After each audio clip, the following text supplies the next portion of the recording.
everyone. We're so thrilled to have you join us this evening for this virtual community forum with our 5 candidates for city manager. And at this point, I'd just like to welcome our mayor, Jenny Arndt, who has a few welcoming remarks herself. So, Mayor? Thank you, Linda. Thank you. I will have very few because I really want to welcome the 5 finalists. And I also very importantly want to welcome the right now we have 51 attendees, and this is being recorded. I got several texts today saying they couldn't make it tonight, but they were going to watch the recording. So we appreciate your time and your energy and your passion. And I'm looking forward to this forum as well. I know you've had a very long day, and that's probably just a little warm up for the normal day that we have here at the city. So I'm going to turn it back to the community and to the moderators and to our great panelists. So thank you again, and I'm excited. Thank you, Mayor. So as the mayor mentioned, we are recording this forum this evening for those who aren't able to attend, and we're also streaming it live on the city's channel. All of that information is going to be available after this forum at ourcity.fcgov.com/citymanager, as well as a candidate feedback form that will be available after the forum as well, where you can provide your input on the different candidates. So a little bit about the evening format. We've got a variety of questions that were created from community submissions. I think our team did a great job of trying to capture the themes of many of them. And if you don't see your exact question here, it's likely that it's been incorporated into another panel. Each of our candidates will have up to 2 minutes to respond to each question. We've randomly selected a rotation for this evening, and we're going to start tonight by having each candidate just give a brief self-introduction and let everyone know what they've learned about the city of Fort Collins and what appeals to them most about our community. And so the random selection for tonight starts with Mariana, so I'll turn it over to you first. Lucky me, I feel like I'm before the city council with the clock. Thank you so much for having me here. You know, we have an exceptional group of finalists here tonight, and I just feel privileged to be included. I also wanted to thank the mayor and city council and staff for engaging in such a comprehensive process for the key decision. And lastly, wanted to thank the community for listening, for participating. All of this, all of the above makes Fort Collins very special. Now, as I conducted my research and visited the community last week, as well as listened carefully today, what also makes Fort Collins very special is the city places a high priority on quality of life matters. Everything from the basic safety and education to more advanced matters, such as walkable community, active transportation, affordable housing. Fort Collins is a progressive community that is committed to environmental, economic, and social sustainability. It's an inclusive community that values diversity not only in a traditional sense, but also diversity of opinions and viewpoints. Lastly, it's a community committed to organizational excellence. I have been so impressed by how the mayor and council work together, how they communicate with staff, and the caliber of staff working for the city. All of this makes Fort Collins very special, and that's why I'm here. Thank you. Thank you very much, Mariana. Jennifer, I'm going to go to you next for an introduction and what you've learned about the city of Fort Collins. Well, Mariana, that was a fantastic overview. That's, I mean, I couldn't have said it better. I think that's exactly why we're here, at least why I'm here. Just really impressed with what Fort Collins is doing and, you know, looking for that kind of community that's really going to make a difference. You know, you just listed all the important initiatives that are happening. And what I've been so impressed with is the level of commitment and the collaboration that's happening to do that.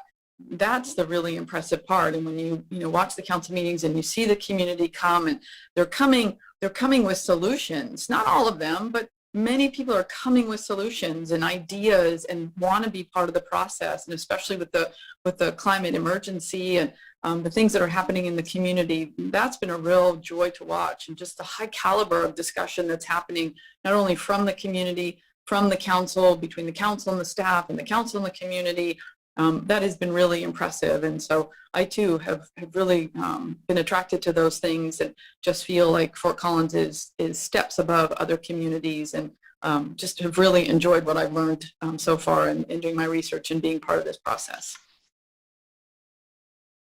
Thank you, Jennifer. Okay, my next person is Chip. We're going to go to you next. And I think you're muted, Chip, so.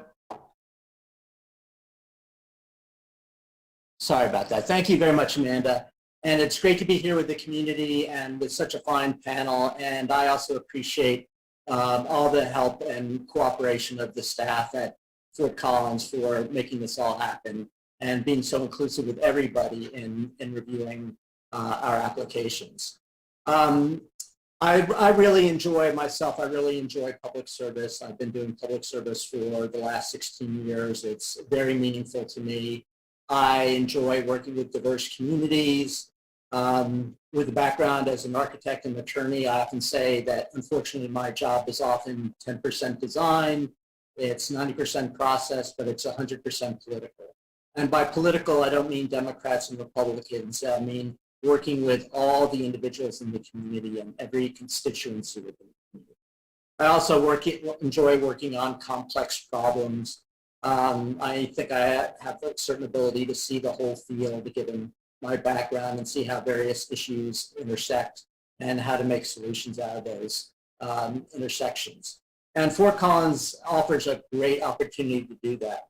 As has been said, it's a very progressive city. It's a forward-leaning city. It's a very well-run city. And it shares, a lot of my values too in terms of, environment and tackling important issues like affordable housing. And it's a city that is ambitious. It is growing, but it's a city that at a scale where I think you can, and it's has the political leadership to make real change. So to be in a position to work in an opportunity like that where you can make real change is very exciting. So I appreciate the opportunity. Thank you, Chip. Kelly, I'm going to go to you next. All right. Thank you, Amanda. Good evening, everyone. It's great to be here with you. I'm Kelly DiMartino. I am currently serving as the interim city manager and have had the privilege of being part of this community and part of this organization for the past 24 years.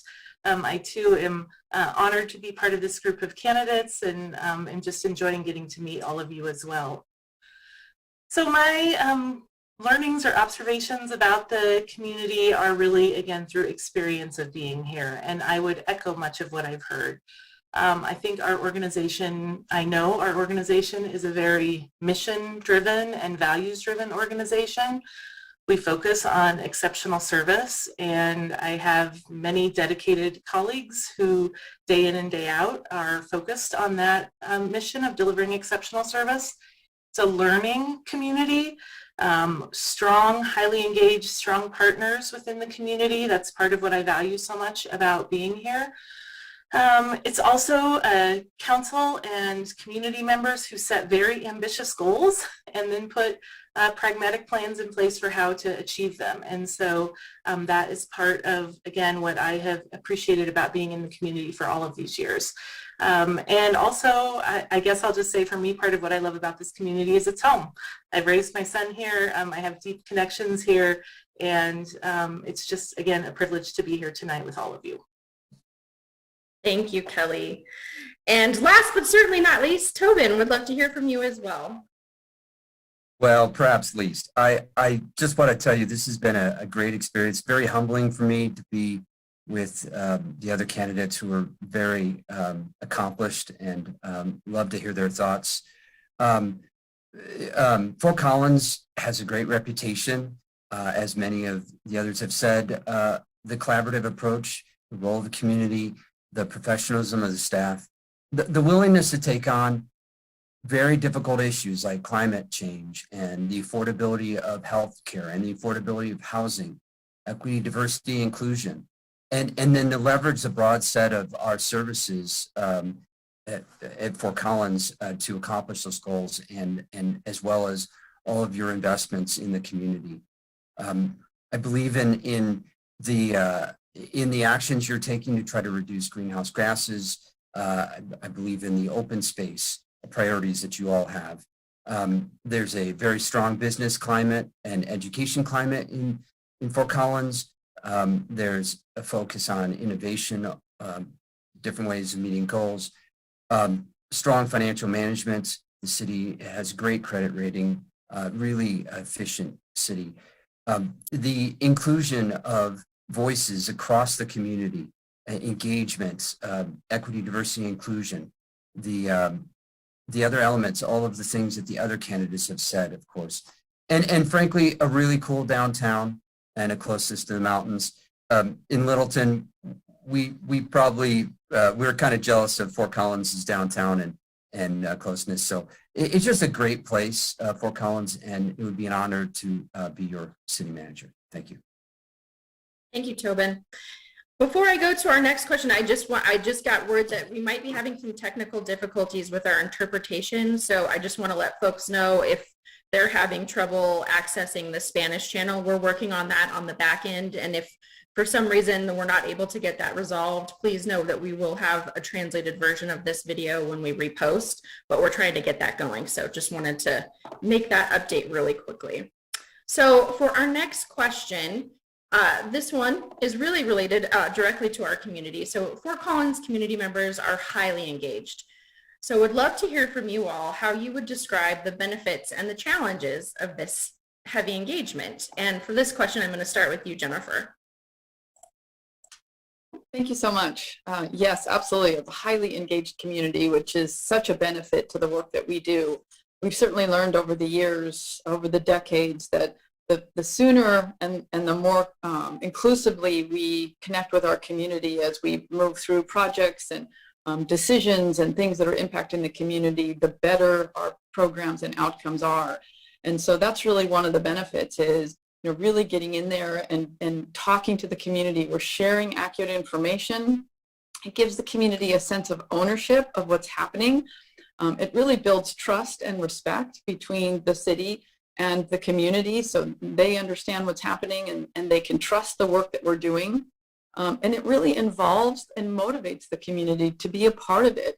When you're connected to something and you're having discussions, it really becomes something for the community rather than something that the city designed, did sort of in this covert operation for the last year. They've been working on something and then they sort of pop it out and say, well, what do you think of this? And thanks for letting us know. We're going to do what we wanted to do anyway.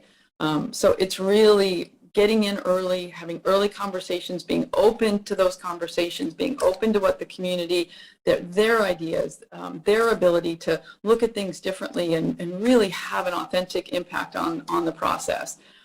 It also can save time on the back end because if you get in early and you have those conversations, your project will go much more smoothly. So it's more work on the front end at times, you know, having those meetings, having those discussions, preparing the materials. So yes, there's more work, but when something goes poorly, it's far more work on the back end trying to fix it and regain that trust with the community. So one of the challenges then is that it can take more time.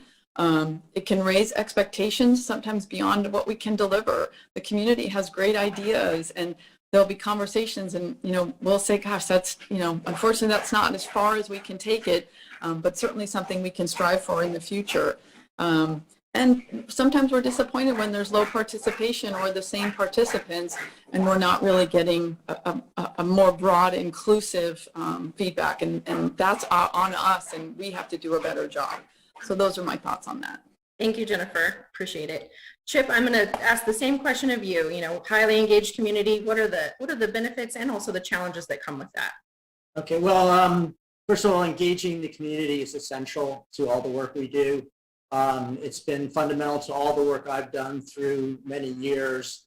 And just not necessarily engagement in a formal way when you have a project to propose. And of course, it's very important, as Jennifer said, to engage the community right from the start before even you formulate real plans so you get to understand the community. But it's very important to engage the community on a casual basis, to get out of your office, to be in the community, be of the community. It's, you know, And basically, the most valuable thing is you learn stuff by going to the community. You learn things you don't know. You learn things about the community. You learn what's important to the community. So it has a very practical value in decision making that way. It gives everybody a voice in the decision making process. Their voice doesn't always prevail, but at least they've had an opportunity to express their opinion, express their voice. And hopefully it gives people a sense of ownership in the decision when it's made and as it's implemented, so that that they are part of the process, and then they take ownership over what it becomes. Some of the challenges of community engagement is that not everybody is heard, especially people who are not there. And so if you're living in a community that's predominantly white community, for instance, the Black community maybe is not there. Others who might benefit or from the community aren't represented at all, so you won't hear from them. Also, some voices are louder than others. Some interests think they are above others. So that you have to be very discerning and be very fair in how you hear people and how you hear opinions. And as Jennifer said, it takes time, but it's time she makes a good point, it's time that's well worth it, because then hopefully you avoid misunderstandings, hurt feelings, or just poor direction down the road. And just you have to point out public engagement is not a substitute for political leadership. Political leadership is elected to take action and make decisions. Staff is hired and paid to execute.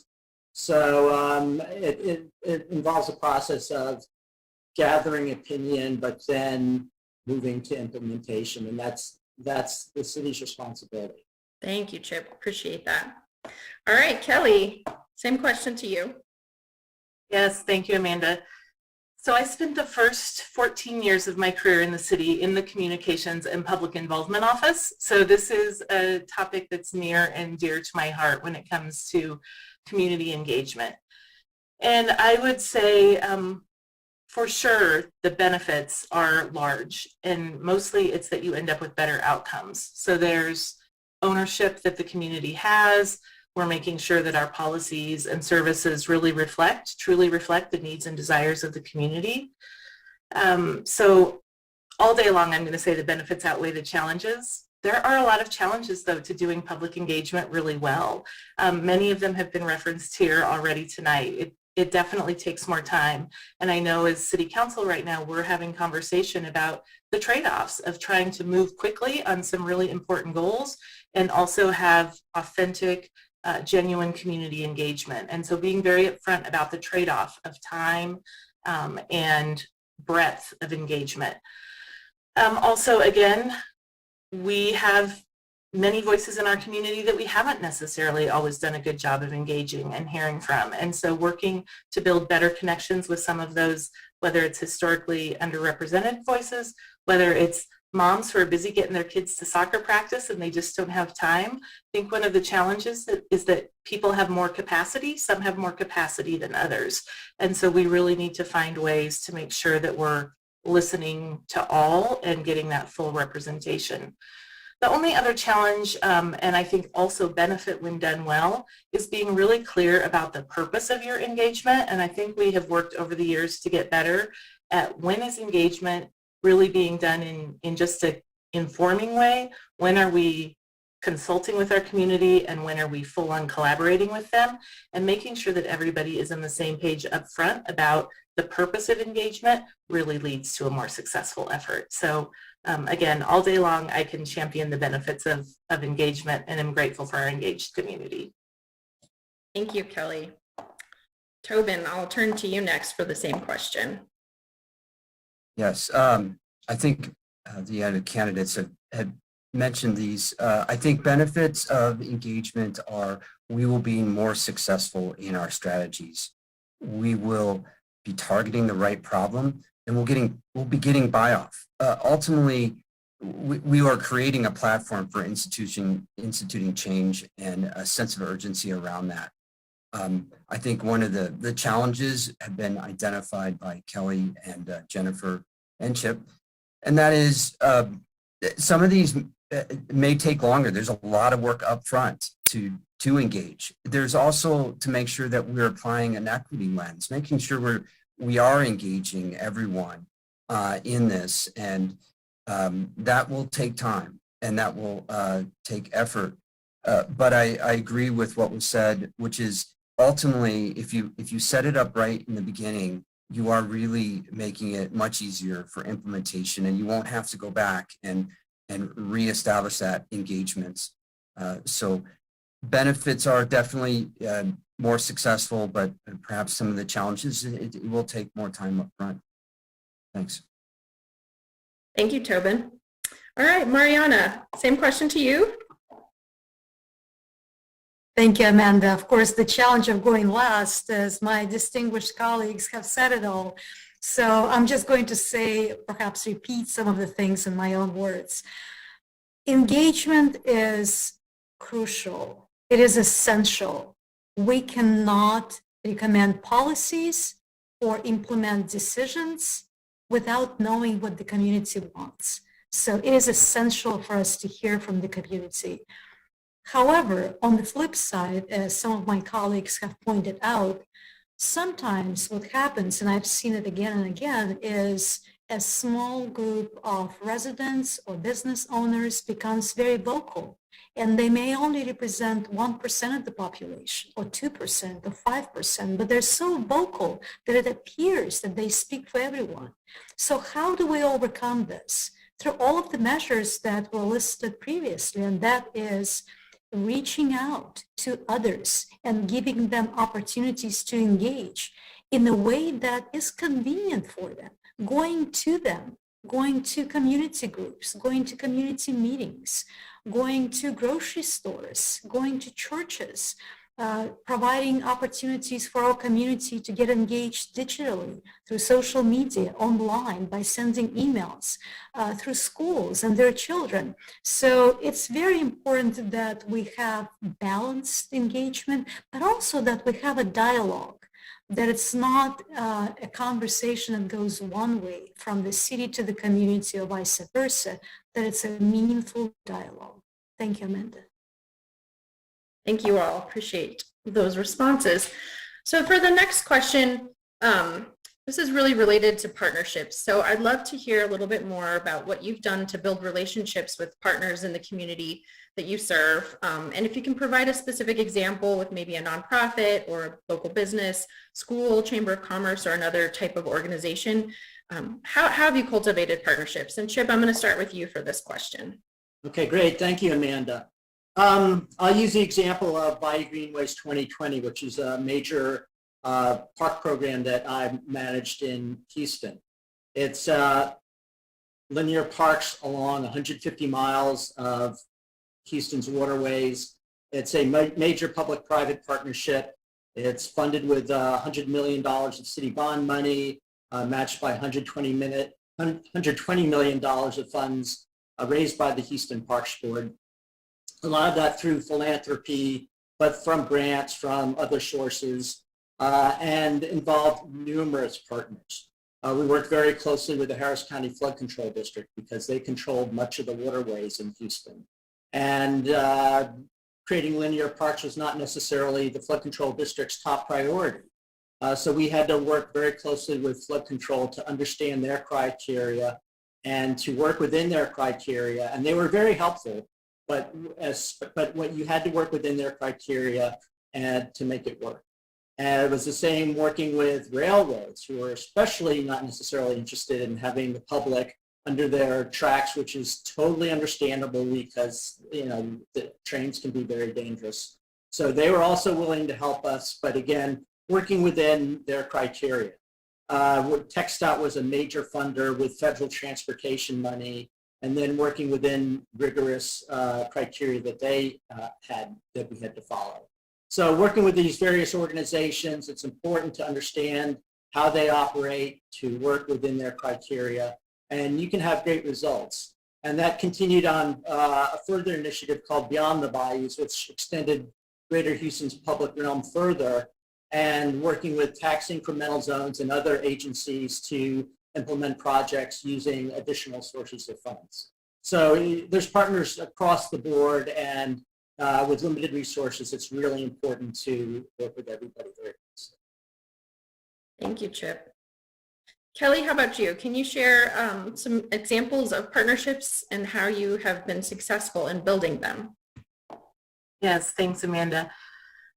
As I mentioned in my opening comments, one of the things that I deeply value about this community are the partnerships and the relationships that we have with other organizations, whether that's education or nonprofit or the business community or special interest groups and community stakeholders.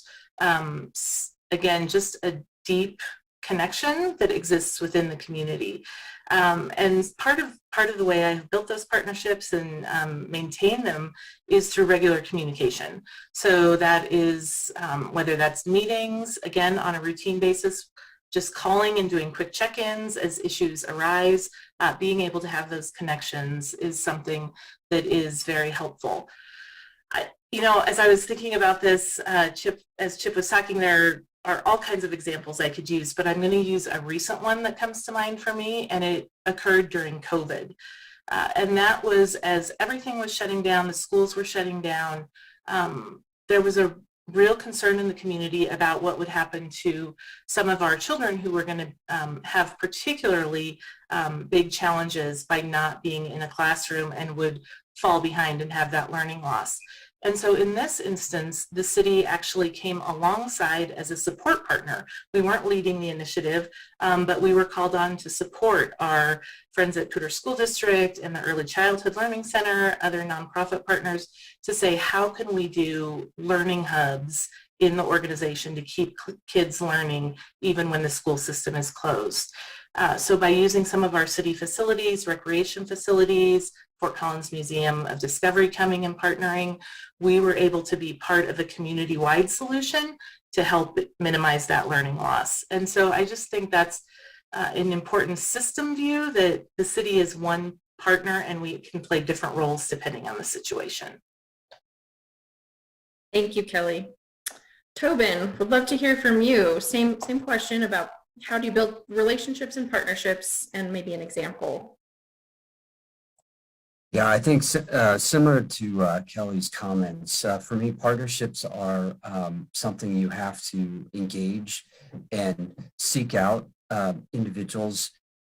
Whenever I've built these types of support stakeholder groups, you obviously have what you're trying to achieve is a purpose, a vision that you share, and you engage together in a group, and I think you seek them out also as individuals. And you're asking about how to improve. What should we do differently? Are we achieving what you're looking for? We put together action plans, and we report back on what we're doing. And very important aspect of this is respecting their time, and again, being clear on the ask. An example of where I've had this in my past was when I worked at the State Board of Land Commissioners. It's a 104-year state institution that owns land and minerals all around the state. One of the things that, and it manages these assets for the school trust, which is the fund K through 12 education. One of the projects that I worked on was with the city of Manitou Springs. There was a property that had long been used as open space, a parcel, and there was a group that was very vocal about wanting to maintain that. And it is something, it's an asset that's in their community. It's something that they had used for a very long time. And the state land board struggled in this space because it felt like it didn't have they didn't have the authority to just sell that to Manitou Springs. So I actually worked with the legislators and put together some statute that allowed us to make that direct sale. So I was able to bridge local groups, the local government and the state legislature to accomplish this outcome. Thanks. Thank you, Tobin. All right, Mariana, same question to you. Thank you, Amanda. You know, just as I believe that community engagement is essential, partnerships are essential. We all serve the same community and we're stronger together in delivering solutions to that community. So what I do is I reach out to our key partners, and just as Kelly mentioned, really making it a habit of talking to them. And this includes the full spectrum that was mentioned earlier. Everything from our schools. I talk to the superintendent on a regular basis, to our business leaders, chambers of commerce, key businesses, to our community leaders and nonprofits that serve the community, as well as healthcare partners and so on. I'll give a couple of examples. Not too long ago, just a few weeks ago, I was talking to the superintendent of one of the 2 school districts that serve our community in Irvine. And we talked about mental health and calls for service that the city receives to residents that have teens and preteens, and how those calls have gone up. And we discussed what we can do together to help prevent that from happening, as opposed to responding to those calls. Another example is during COVID, we engaged significantly with community partners as well as our business partners to provide testing and vaccination to our residents in places that are convenient for them. And lastly, through our community partners as well as business partners, we have engaged not only in discussions, but solutions to make it easier for small and local businesses to participate with the city, to actually get contracts with the city, and for the community to get engaged with the city. Through Chinese Cultural Center, we recently implemented a series of lectures in Chinese to learn about city services and engaging with the city. Thank you, Amanda. Thank you, Mariana. And Jennifer, now I'd love to hear from you. Absolutely. Thank you. So yeah, building relationships, just for me, one of the joys of the job. It's all about the people, and it's all about those relationships and the things that we can do together. I think it often can exceed our own expectations. And so building those relationships, having those partnerships is just key. You know, how you do it, it's really about who you are and just being authentic. Being engaged in what's happening in the community and what's happening with different businesses and organizations, and knowing what's going on, so that connection is easier to make when you know what's happening within your community and all those different organizations. And again, just enjoying it and having fun and really connecting with people and what's happening. You build respect, you build trust, and then problem solving becomes just a real key to those relationships. It's a lot easier to pick up the phone and you can solve something in 5 minutes, that when you haven't built that relationship and that trust, it can either become a huge issue, it can take months to figure out, and those relationships allow you to trust each other, come up with a solution, and fix something that's either breaking or about to break, and that works out really well for everybody. I think a great example is in Bothell. We have the University of Washington Bothell campus, and it's co-located with the Cascadia College, a very unique situation where you have a 4-year college and a 2-year college on the same campus. And one of the things that we struggle with here in Washington, and I know other places do as well, is workforce. We have a life science, bioscience industry here in Bothell, very prominent, very, very large, doing just amazing cutting edge things, cancer research and saving lives. And they need skilled and talented workforce. It doesn't always have to have a 4-year degree. Many of them are technical jobs, and they're just desperate for trained staff. And so by building relationships with UW-Bothell and Cascadia College, we were able to apply for a grant for workforce development, work with those universities and with the colleges, and also work with the businesses, the life science and biosciences, understand what they needed and implement a workforce development program. And that really came from those relationships, and really has been a really successful program. Thank you, Jennifer. So Kelly, I'm going to start with you for this next question. And this is really related to the triple bottom line. So the city has a strong value on sustainability and uses the triple bottom line lens representing social, economic, and environmental concerns. Please share an example of an initiative that you've led that demonstrated the triple bottom line approach. Well, triple bottom line is another one of those things that really is like an ethic of how we operate as an organization, and always applying this. We call it the TBL lens. And over the years, what I have grown more and more to appreciate about the triple bottom line approach, I used to think that we were always trying to maximize all three of those things. And although that would be wonderful in a perfect world, more where I see the triple bottom line approach come into play is being very transparent about values trade-offs that we're making, because there are always values trade-offs that occur in these decisions. And by applying this triple bottom line approach, we can really be explicit about that. So one project is an example where I was closely involved that I think used a TBL or triple bottom line approach was the Whitewater Park. So this is an amenity downtown. It's on the river, and obviously some pretty big environmental impacts as you're talking about putting a Whitewater Park in. So looking for ways that would be restoring the river at the same time that we were doing very considerate of ecological concerns and the surrounding natural areas. There were also interests from an economic side, from an economic vitality that would bring to the downtown businesses. And then from the social side, if you go down there at any given time during the warmer months, not right now, but during the warmer months, you'll just see such a big social impact, and people from all across the community, young families who are there just, with their ankles in the water, waiting and now enjoying improved access. So that's one example where we really have to take all of those into consideration. And now, as we think about future stretches of the river, really important, and we're already talking about how we make sure and engage all of the right interests in that, so that we're giving full consideration to all of those components, with some particular emphasis, again, on the natural gem that we have in the river, because it really is kind of the lifeblood of Fort Collins.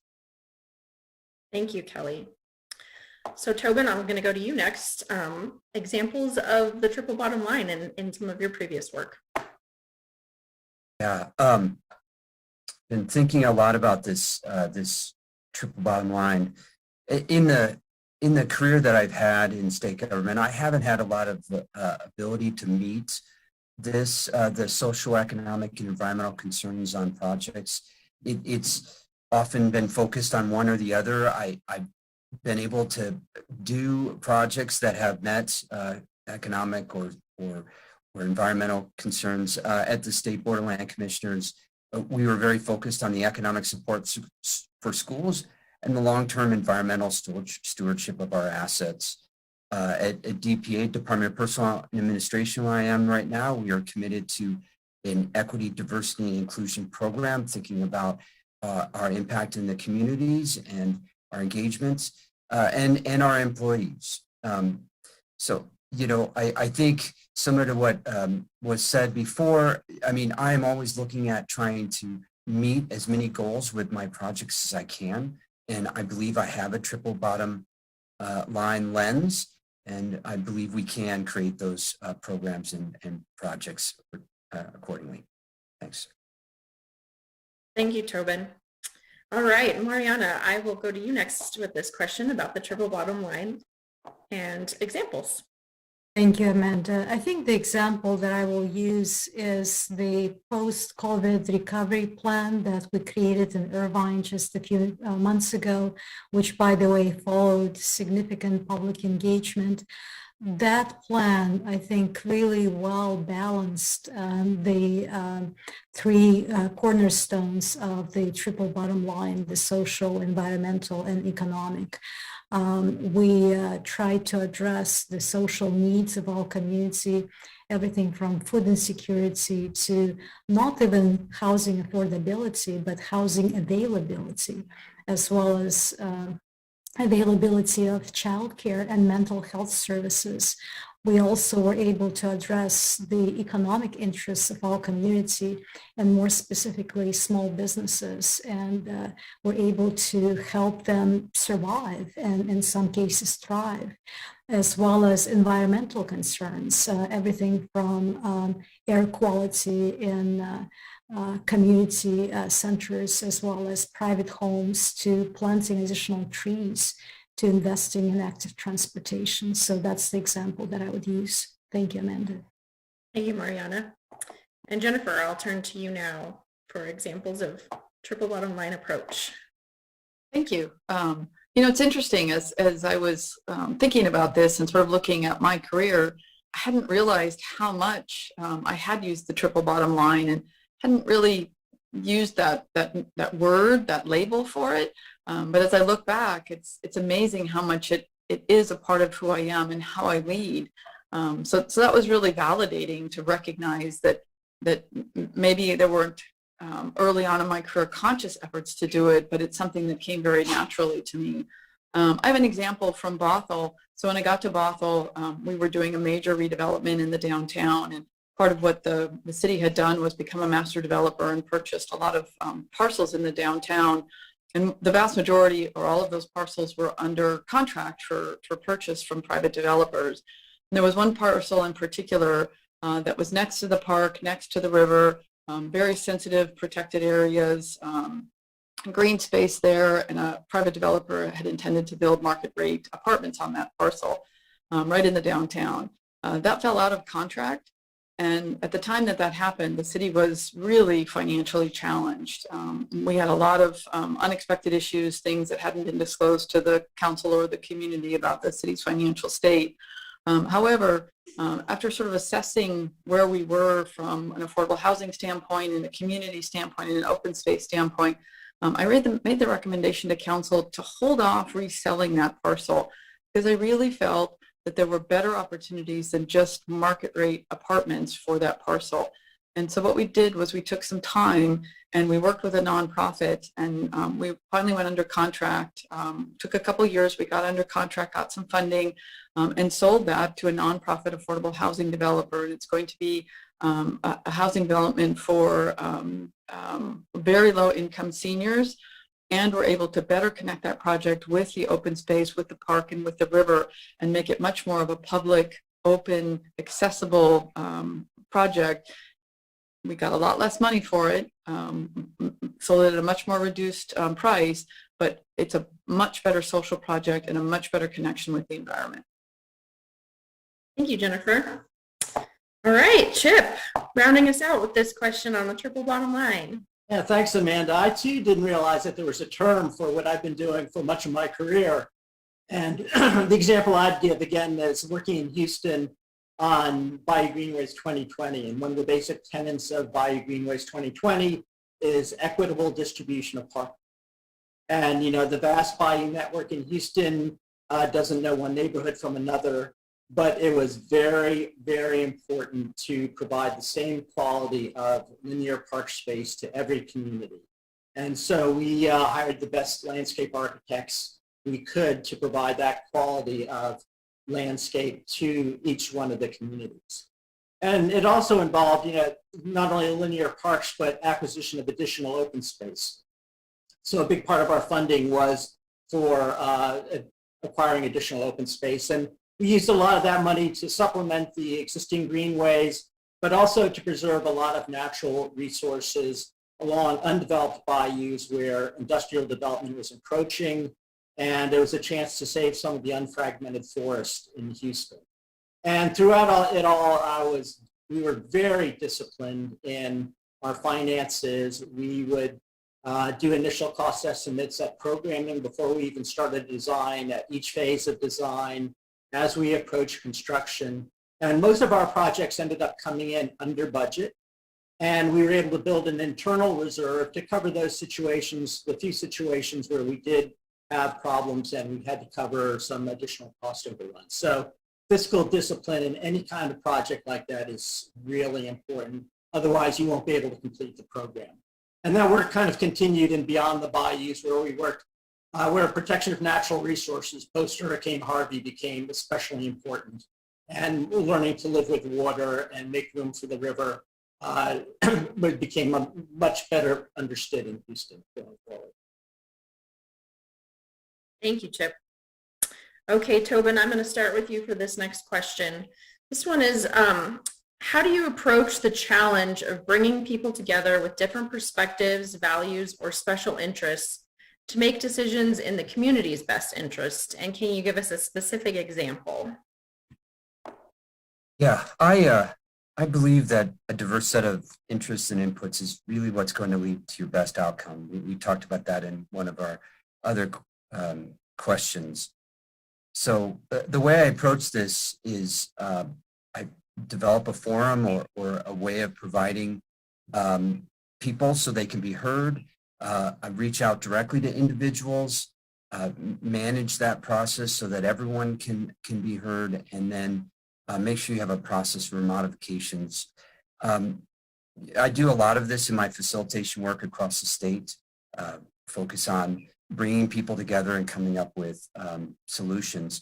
But there's one I want to bring up that does involve one of our communities in Colorado, and that is the Hesperus Trust property, which is southwest of Durango. This was a property that the land board basically passively managed for many years. And once Alessi announced it was leaving, the land board was not engaging the community in their concerns about the property, about the perspective on the use of the property, and use by the college where Fort Lewis was established. And I did something that was really outside of the character of our agency, and I held a town hall meeting in Breen, Colorado. From that, I created the stakeholder committee, which we then established a plan for providing the community's role and the college's role in that property, and a long-term agreement that it ensured long-term stewardship of the property and their use. And it's really a success story that I'm pretty proud of. Thanks. Thank you, Tobin. Mariana, same question to you. How do you balance all the special interests, perspectives, and values to bring about the best interest for the community? Absolutely, Amanda. Just building on what Tobin said, town hall meetings, engagement are essential, but also taking our town hall meetings to the community, to places where they're comfortable, whether it's a church or farmer's market or school or whatever it may be. Hearing diverse points of view and making decisions based on those diverse opinions is only going to guarantee that those decisions are the best. I'll give you a couple of examples from my experience. One goes back almost 20 years ago in Oakland. In early 2000s, we implemented a community initiative called Moving Oakland Forward. And that initiative allowed us to bring together various diverse opinions from city employees to business leaders to community leaders, and look at a wide range of city issues with services, processes, and so on. That process resulted in a set of very solid recommendations, such as that we needed to really reform our procurement and purchasing processes and the way we did business, to break up contracts, to allow small businesses to participate, to provide local preference for small businesses, and so on. That process was extremely successful and, again, allowed us to hear from a diverse set of constituents. In Irvine, most recently, we were able to bring the community together to talk about the redevelopment of an old air base.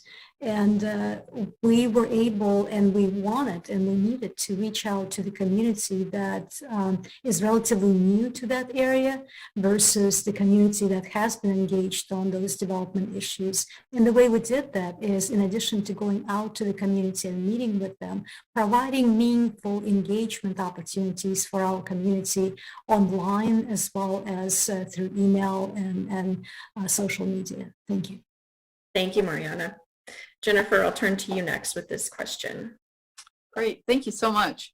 Yeah, again, just such high caliber colleagues to share ideas, and we're doing a lot of the similar things and have the same passion and perspective for, you know, how we bring community together. You know, really trying to identify issues, being clear about the issue. Kelly had talked about that, about purpose, making sure we know what purpose we're going out to talk to the community about. So we're really clear on that. And really exploring options and being open to other options. You know, I think one of our challenges when we don't do good community engagement is we get very invested in what we've done because we're really proud of our work. And so you go and you work for a year on some big project, and, you know, you're ready to show the community. And sometimes that doesn't go over very well. And so when we bring people together and we know that there's diverse opinions out there, we want to really, we talked about this, we really want to do that early and bring them in so we can start to look at those options and listen to their options. Sometimes the community really has some amazing options and things that we don't think of. So that's really a key to identifying those issues, bringing people together. We've talked about the diverse communities. We've talked about that's challenging. We're still struggling with how to really reach into those underrepresented communities, but to keep trying and keep looking for unique opportunities to do that. I agree with Mariana, get out. Don't always ask people to come to our house. Get out to where the people are, where they're comfortable, and communicate to them and bring them together in ways where they're comfortable. My example is we had a property in St. Helena. It's called the Adam Street property. We had a very old city hall. We had a library that needed to be remodeled, and we had this very valuable piece of property.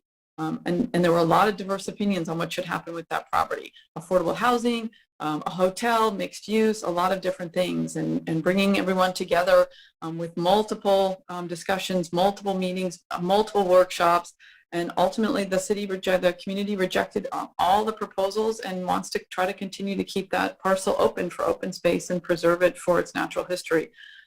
So, you know, again, one of those really collaborative opportunities. Thanks, Jennifer. Chip, heading to you now with the same question. How do you bring people together when there's different perspectives, values, interests? Sure. Well, again, community engagement is key. And as Jennifer and others have said, you have to do it right from the beginning. You have to form your policies with a foundation of community engagement. And yet you don't have the meetings at City Hall during the middle of a weekday. You go to the community and then you engage the community there. You engage different languages when you're at the community. Helps to bring food too. You know, bring pizza, bring tacos, and then you'll get a good turnout in the evening. So, and we've done this in Houston. Again, our Beyond the Bayous work, turning on the idea of equitable distribution of parkland and connectivity to people, places, and schools and jobs, and protection of natural resources. But we also focused on individual neighborhoods and how do you build individual neighborhoods and then connect the neighborhoods systematically. And that happened to coincide with Mayor Turner's initiative of complete communities, where rather than just spread city resources around the city where nobody notices a difference, focus those resources in underserved communities, which we were focusing on too. And so we participated with city planning and very robust community engagement within those communities to develop a real needs assessment across the board of issues within those communities. And another example building off of that was in the city of Pasadena, which adjoins Houston, where we did a Healthy Smart Park plan, which again involves very in-depth community engagement, surveys, leading to recommendations for park improvements, some of which are now being implemented, including a greenway connecting 2 parks serving underserved communities. So the engagement is super important, but engagement that leads to results too, not just talk. Thank you, Chip.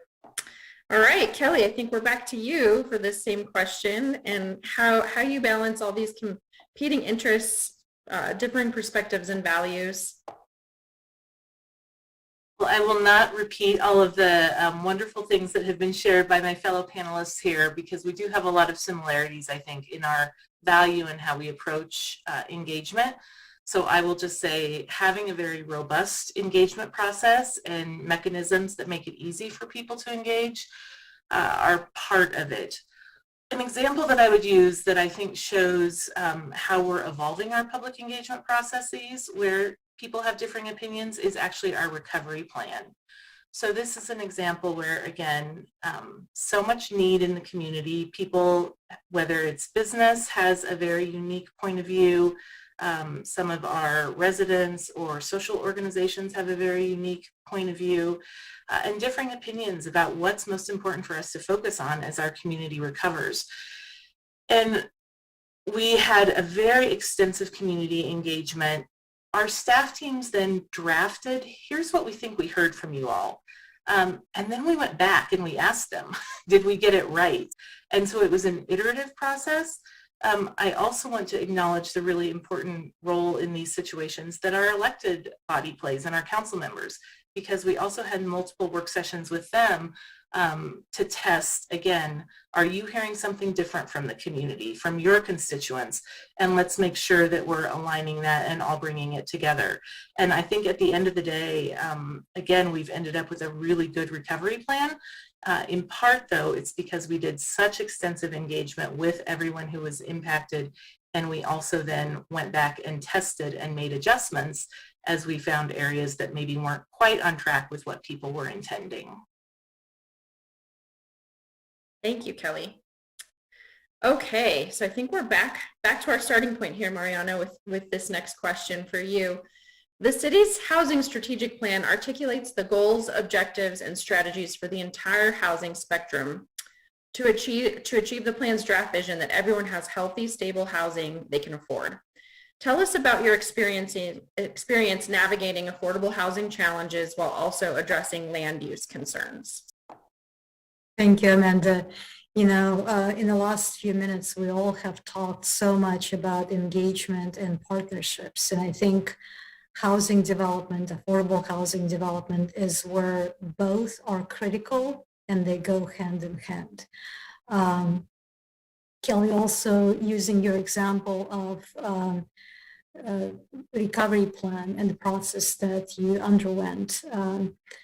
The same process we used in Irvine on the development of our housing element, a critical portion of which had to do with affordable housing. First, we wanted to hear from the city council and the community on our goals and our values when it comes to affordable housing development. Then we had a robust engagement process to hear more specifically on what can and cannot be done, and I'll come back to this in a second.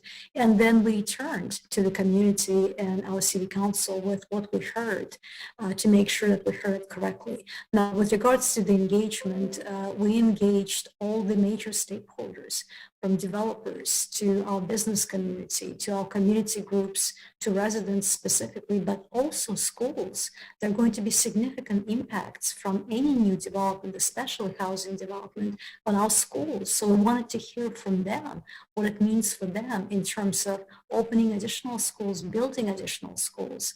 And in that engagement, what we focused on is how do we minimize the impact?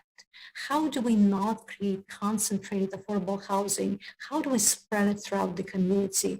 How do we minimize the impact of traffic and create walkable communities, perhaps through mixed use development that combines housing with retail, with commercial, and so on?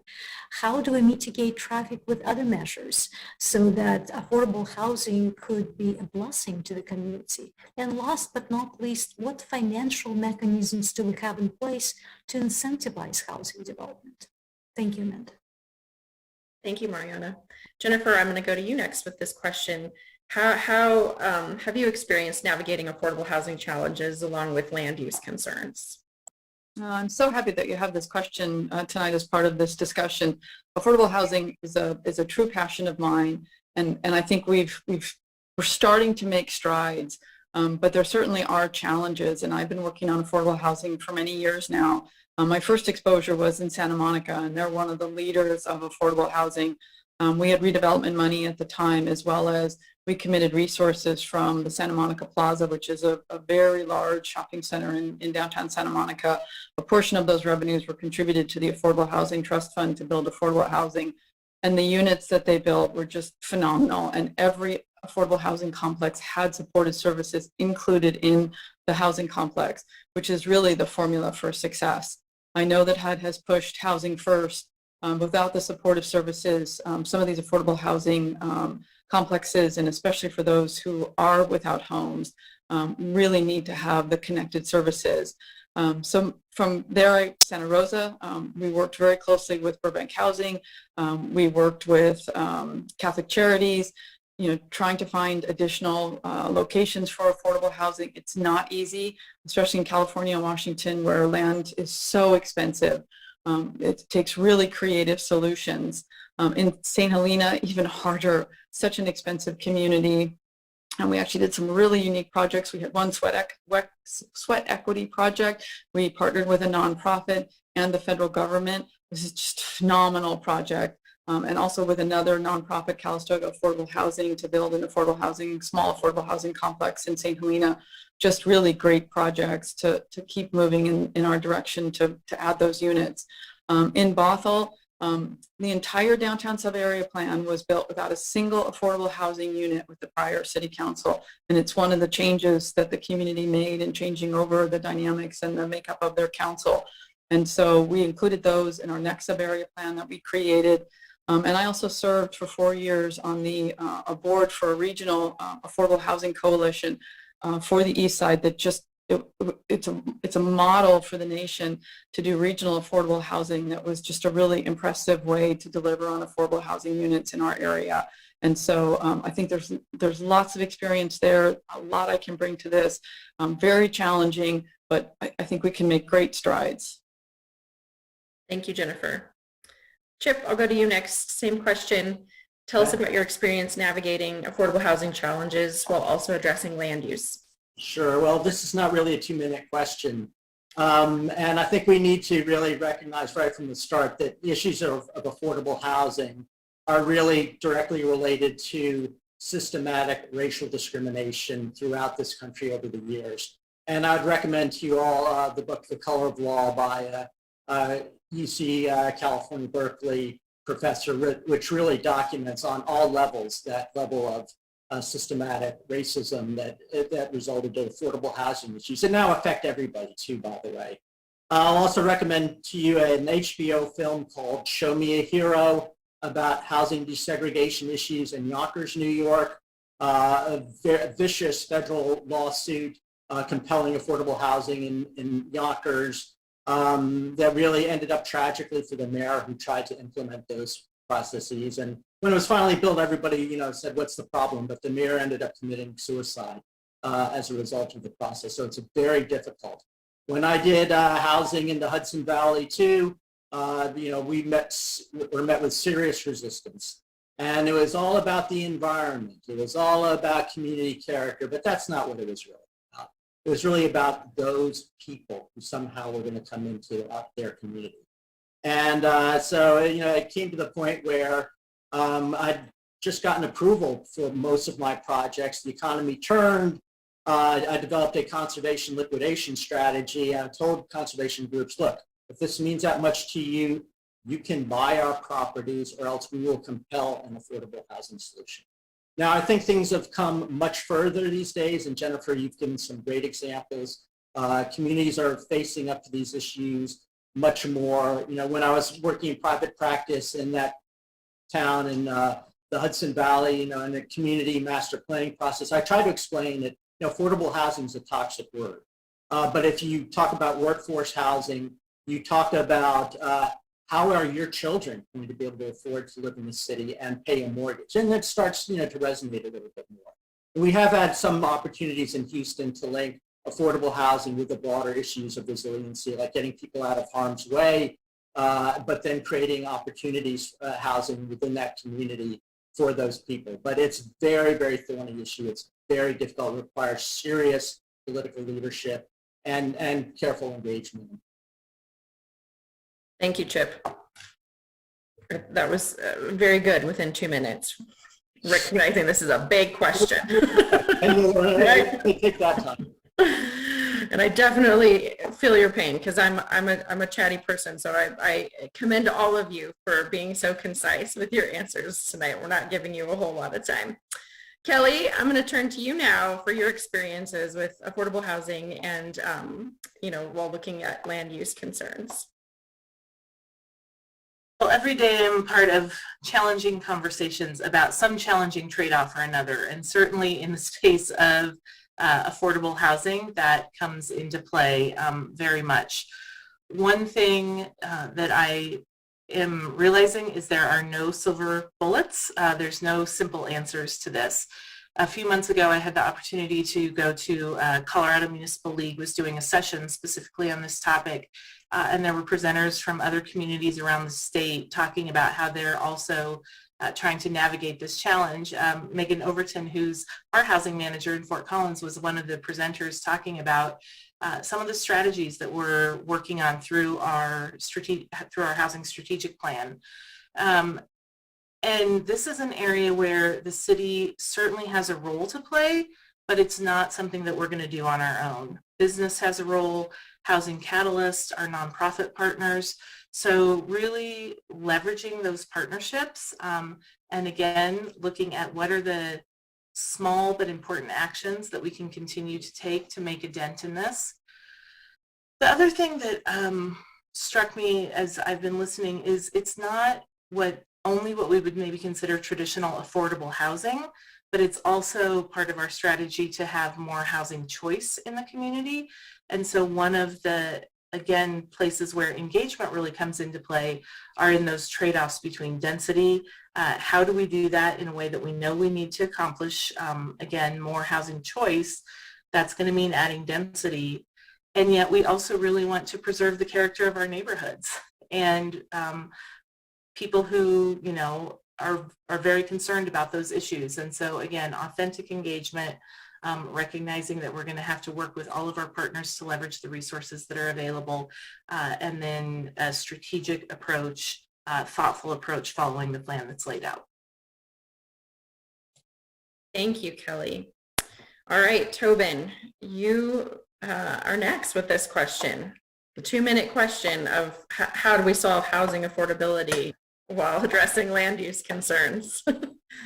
Well, can I pass? No, I think what you have all said is just incredible. I will just say that most of what I would have to say about this, which is affordable housing and land use issues are a very complicated issue. And it does require, as Kelly said, all the different groups to be involved. That is nonprofits, that's local government, that's state government, that's federal government involved in addressing this. And some cities have done some pretty amazing things on this, including Fort Collins. And so for me, what is my experience in this area? It's fairly limited, but I have been focused on trying to get unused state property into affordable housing. So we just passed a bill last session that allows us to take this unused or underutilized state property and put it to more productive use. And this is one of those land use issues, meaning it's under the control of the state. How do we get it to be more productive? We actually have a transaction going to the legislature, hopefully this week, which would do it for a property up in Summit County. And we're looking at one in Jefferson County. Ultimately, this is something that the state will have to participate, but I really feel like local government and needs to is a leader in this area to try to solve it and solve it for their community. But again, thank you to the other panelists. You obviously have really rich experience and will be great as in this area. Thanks. Thank you, Tobin. Okay, so that was kind of a great segue to this next question, which is a little bit more broad and just how can a community best balance all the varying demands and competing demands within it? And so Jennifer, I'm going to start with you for this question. This is what we deal with every day. And as public servants, we want to deliver everything to everybody. And the bottom line is we can't be all things to all people. And it's heartbreaking at times because we want to be. We're here to serve. We're here to do great things for our community. And the inability to deliver or the need to say no is one of the hardest parts of the job. But it's an absolutely necessary part of the job. And really the question is, how do you say no? How do you come up with creative solutions? So one, it really starts with the council, and this council's done a fantastic job of identifying priorities. Or I had to laugh though. At one of the meetings I was listening to, their hope was to, they had 21 priorities in the prior year, and their goal going into the goal setting was to cut that down, and they came out with 31, which I just loved. Just thought, there you go. And that just shows the amount of need. And as you listen to the council meetings, you hear things like, oh yeah, that was part of the workshop. And idling was one of the things that was brought up recently. And it was like, yep, that was part of the discussion, but it didn't make the top 31. I mean, and something that's important to the community. And there's 10 or 20 or 30 more of those that didn't make the top 31. And so how do you balance that? And it's really, it's about this continuous improvement and assessing what we're doing. And at times we need to step back and look at, should we be doing this? Is there someone who's better at doing this? A great example is in Bothell, we had a recreation program. We have a very small Parks and Rec department. And we had a recreation program, one superhuman person trying to deliver all these recreation programs. And it really turns out that a vast majority of the programs we were delivering are with the same instructors that are delivering it through the YMCA and through the senior center and through these different organizations. And yet we were doing this yeoman's work of trying to contract with these same instructors to deliver these same programs. And so maybe that's not the business we need to be in. And with social media and access to the internet, maybe there's a better way to provide those services. And I think that's really what we need to do is try to avoid the hard no, but look at things differently, assess things differently, and try to look at a different level of service or a different way of delivering that service, but trying to balance that. Thank you, Jennifer. All right, Chip, same question. How do you best balance all those competing demands within a community? Okay, thanks, Amanda. Of course, again, the public engagement, giving everybody a voice is fundamental to all this. But it's really important, I think, also to set up an objective basis for decision making. And when we started our Beyond the Bayous planning initiative, we tried to gather, various data sources and what's the land use data, what's the demographics, what are the flood control areas, where are the utility corridors where we might be able to create trails, and none of that was in one place. And that was really important. We ended up putting together a database that nobody else in Houston or Harris County had. So that's fundamental for decision making. And it's also fundamental to equitable decision making because, equity is not distributing resources equally over 6 city council districts. Equity is understanding what communities have not been as well served as other communities. What communities haven't gotten their roads paved in the last 20 years? What communities have not had their drainage fixed in the last 20 years? What communities have done better off? And so when you're faced with competing voices, competing opinions, it really helps to have an objective basis to say, no, here's why we're making this decision, because you were served more recently than your neighbor was. And so we're going to allocate resources to your neighbor at this point. So, so I think it's very, and data, I'm not a technical guy. I'm not by any stretch of the imagination, but I do understand the importance of objective decision-making and having the data to back that up. Thank you, Chip. All right, Kelly, I'm going to turn to you for that same question. Thanks, Amanda. At a community level, I think that, again, this is where we talk about partnerships and how we best leverage resources and make sure to the extent possible that we're not duplicating resource. So again, we want to look holistically at how we can be good stewards. From the city perspective, though, I, again, agree with my colleagues here on the panel that really at the end of the day, it does come down to how are we making decisions about resourcing. And one of the things that I'm really proud of in our organization is the process that we've put in place around strategic planning and then our budgeting for outcomes process. There's a ton of engagement. We've talked a lot about engagement tonight, but also so much transparency about the choices that ultimately City Council is making around what gets funded and what doesn't get funded.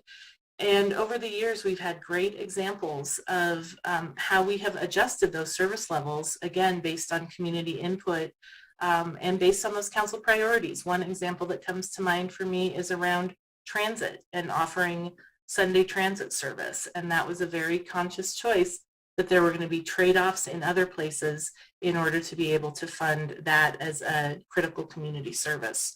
So I think at the end of the day, again, it's listening to that voice of your customer and your community member. It's having clarity and transparency about the choices that you're making. And then it's really about devoting resources to those priorities. Thank you, Kelly. Tobin, I'll turn to you next with this same question around balancing those competing demands. How does a community best do that? Well, in my experience, I spend a lot of time working on competing demands at the state level. We are building a vision. So I work with groups on putting together a vision, identifying pain points and their priorities. And one of the approaches I take is understanding the incentive for community members to participate in our vision. What's the best way to, what is their incentive to be part of this process for building this vision? And very important to what was said before by Kelly, we need to know what resources we can allocate and what are we allocating to actually achieving these goals. There is a phrase in my mind that if we have an allocated budget, then whatever plan we've come up with, whatever balancing act we've created, our budget becomes our plan. And so we need to make sure we're allocating resources. And to Jennifer's comments about the whirlwind of work that happens and what can we actually achieve? And I think that's one of those things. And can you achieve this over time? I'm a big believer in you need to have a time element to this. This is an action plan we have to come up with about what we're achieving and when we're achieving it. And there'll be these trade-offs over that period of time. And that is the incentives for members of the community to support this overall vision. So, so to me, this is a facilitation. It's a way of looking at it also from an equity lens, as Chip said, essentially, how are we being equal in terms of supporting our community? Thanks. Thank you, Tobin. Okay, Mariana, last question to you here, and then we're going to wrap things up. So, sounds good. Thank you, Amanda. Again, all the key points have been made by my colleagues, but I would just emphasize a few. One is, as we make decisions about prioritizing services or programs, it is important to have a strong framework of criteria. And I think Fort Collins has done it really well, not only with the strategic plan and the budget, as you mentioned, Kelly, but also with the recovery plan. And one of the criteria that you use, as others have mentioned, is equity. And so how do we represent needs and serve needs of those who have been traditionally underrepresented? And I'll use a perhaps not a very traditional example. In transportation, how do we serve the needs of the disabled and the senior, even though they may represent a very small portion of our community?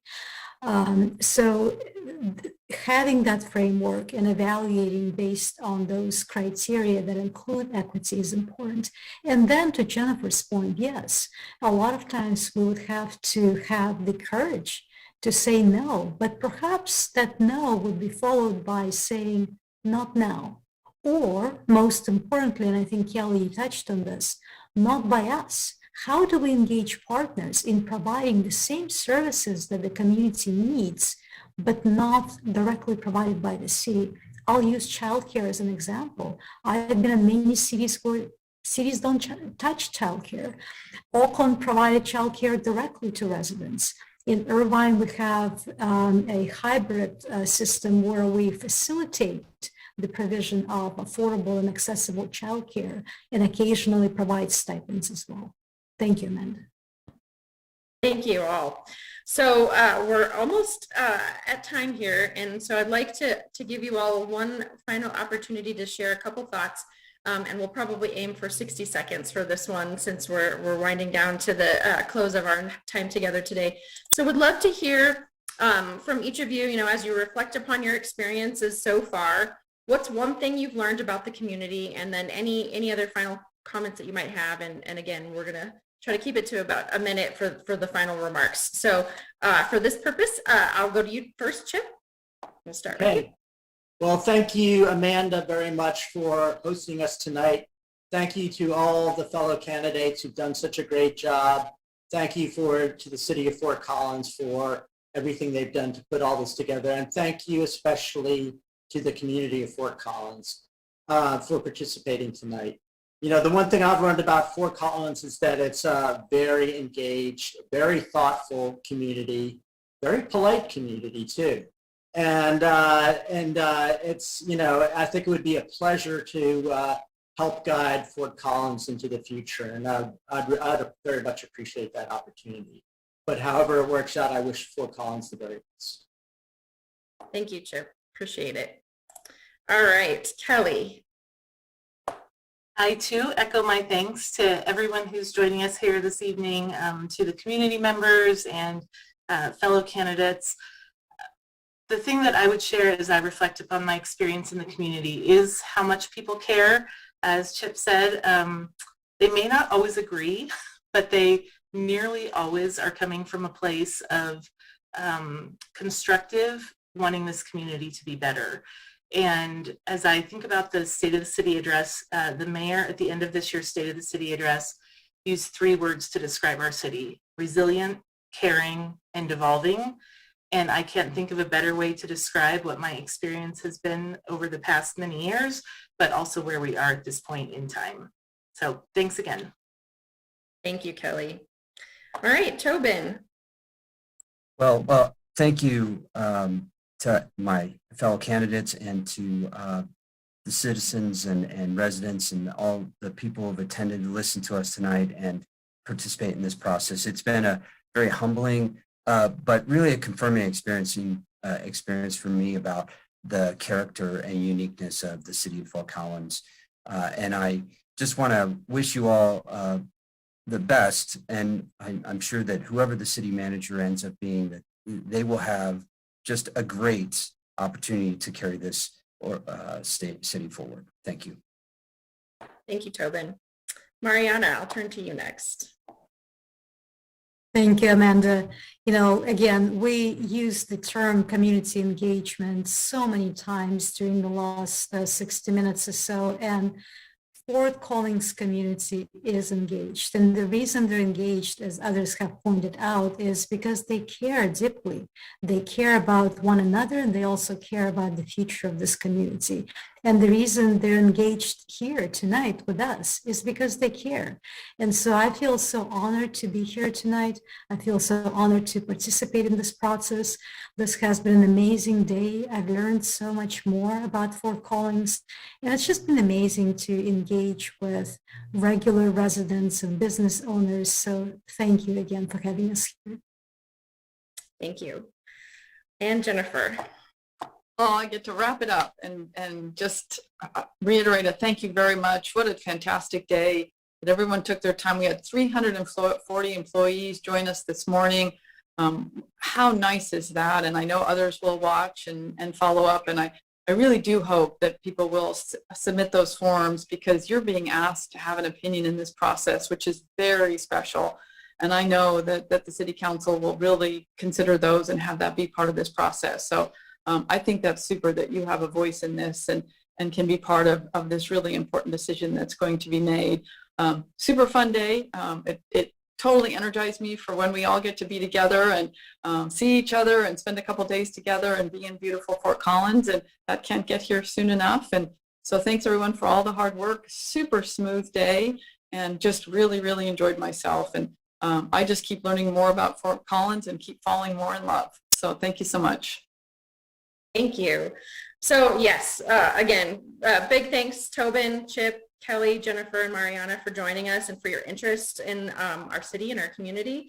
Also want to thank everybody who joined us on the forum, watching live or later, and want to remind folks that the recording of tonight's forum will be available on our City platform. That's ourcity.fcgov.com/citymanager. And we have a feedback form as well that'll be available on that site. So we would love for you to take some time to give some feedback. We'd love to hear your thoughts, and we hope that everyone has a safe and wonderful rest of your evening. So thanks for joining us this evening. Yeah, thank you.